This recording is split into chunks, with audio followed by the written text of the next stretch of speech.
Hey guys, in today's video, I'm going to be giving you some tips and advice on how to improve your aim in Apex. I've done these types of videos before with different games and they've been received very well, so hopefully you learn a thing or two with the Apex one and you start winning some games, getting some more kills, and having some more fun with the game. But first, I need to quickly say that I play with a custom controller. It is a Battle Beaver controller. It is similar with a Scuff. More people know the name Scuff.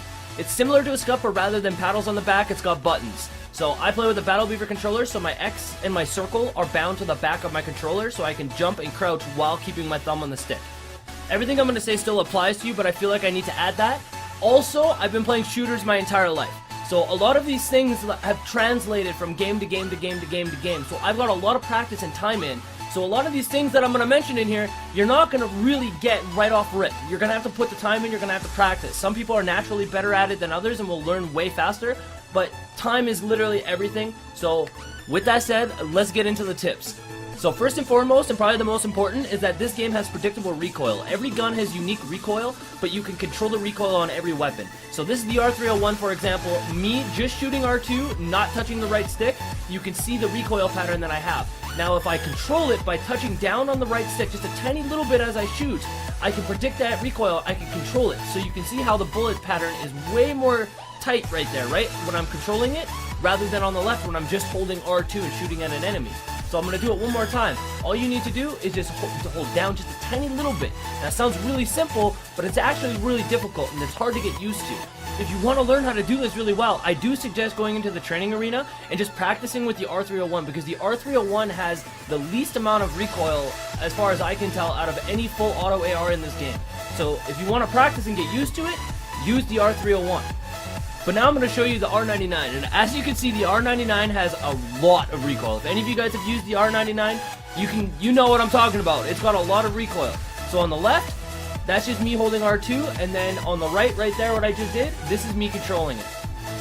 It's basically a laser beam. Now what I'm doing is, one more time, I'm just holding down on my right stick just a tiny little bit. That's all that I'm doing. And I'm able to control that recoil. It's predictable. It's very important. It's predictable, so you can learn how to control it. Now, let me show you a way that you can practice this. So, what I'm doing here is I'm using the R99, once again, got a lot of recoil, and I'm picking a little spot in the rocks, okay? You see that little circle? There's like an indent into the rock. I'm shooting on the right just to show you that there's no mods or anything like that, because I saw comments about people saying that I use mods or something. I'm shooting my bullets into the little crevice, the little hole in the wall, and I'm trying to keep all my bullets inside that hole. Now you can do this over and over and over. Just find another little spot, back up, and try to keep all of your shots inside that little hole.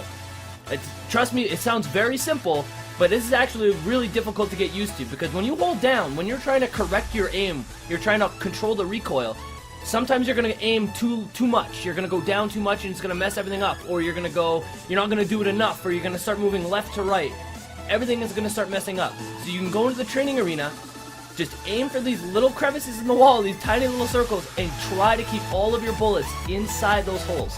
So one more time, I'm just going to shoot, no correction right there, just to show you guys that I'm not using mods or anything like that. Like I said, in a few other previous videos, there were some comments of people being like, yo, you're totally using a strike pack or a Cronus or something. I'm like, no, no, just holding down on the D-pad or on the right stick a little bit, bud. So that's a way that you can practice it, okay? That's the way you can practice it. Down a little bit on your right stick. Now I'm going to show you real quick. This is a chart of all the recoil patterns in the game. Now, you don't need to memorize this. Just by playing the game, you're going to get used to it. Whenever I pick up a certain gun, I have it memorized. Like, I play the game a lot. So I know what the recoil pattern should feel like on each weapon.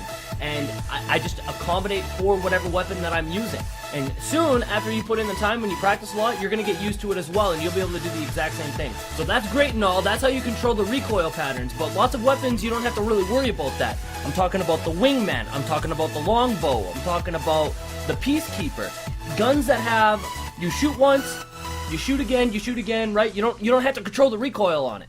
So for those weapons, there's a special little technique that I used to do when I'm sniping. I used to do this in Call of Duty. I would do this in Overwatch, whatever it is. It's centering. Centering is the single most important thing when you're using these types of weapons. Now, again, this is going to sound really weird. For those of you that have watched my previous guide videos about this aiming stuff, you'll understand it. If you're new, like I said, it's gonna sound weird, but bear with me.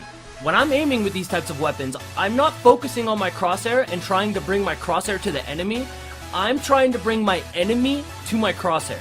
I know it sounds weird and it sounds backwards, but bear with me. So when you're aiming with these types of weapons, you're bound to be less accurate.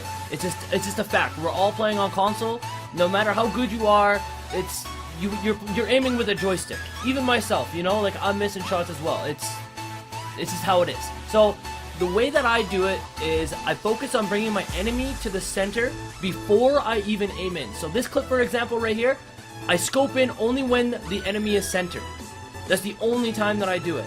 Now, again, it's subjective because sometimes, like in this clip, I'm sitting there trying to aim on the guy, right? Now, you can tell that I'm aiming with my crosshair. I'm not doing the centering thing.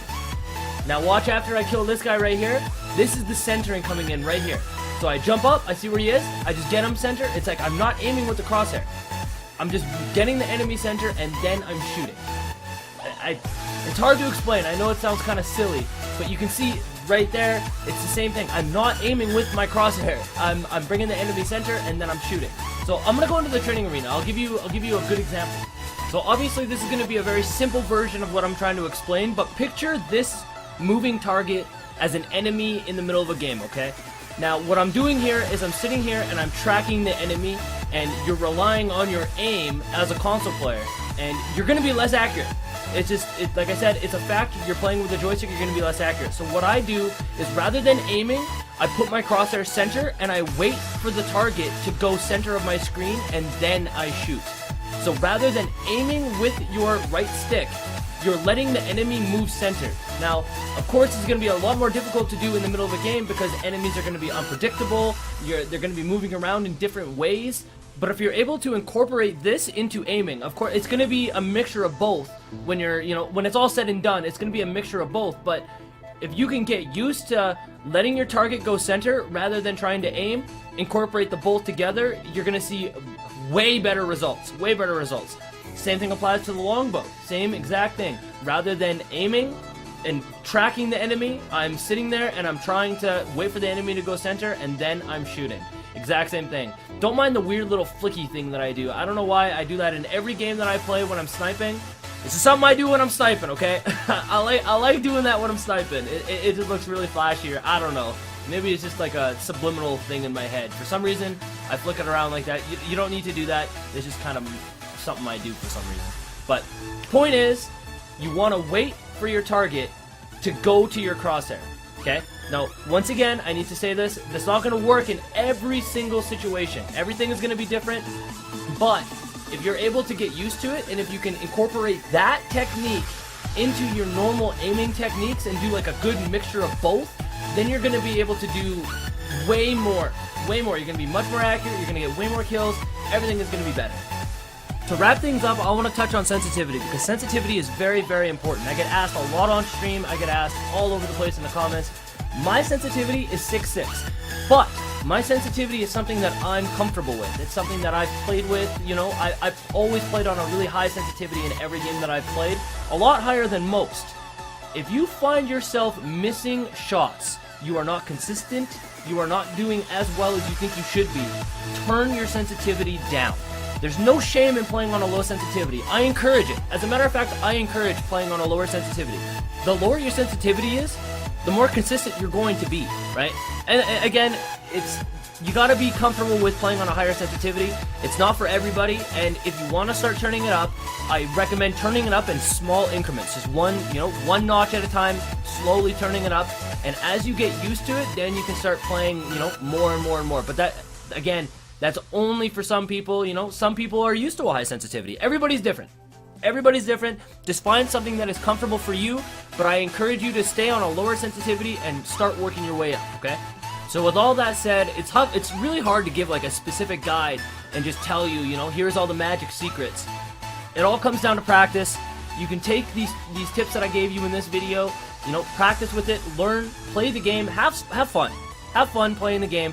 And the more you play and the more time you put into the game, the better you're gonna be. That's just a fact. That's just what's gonna happen. So it all boils down to time. It all boils down to practice. Everything is situational, especially in a battle royale, but if you incorporate the little techniques that I gave you in this video, you're going to find yourself being a much better player. You're going to be way more consistent, you're going to do way more damage, you're going to be better. You're going to slowly grow, you're going to get better at the game, everything's going to be good. So, anyways guys, I hope you enjoyed, I hope you did learn something. Let me know in the comment section down below if you have any tips of your own. If you know, little things that you do yourself, you know. Let me know. I'm actually curious. So, anyways, guys, thank you once more, and I will see you guys on the next video.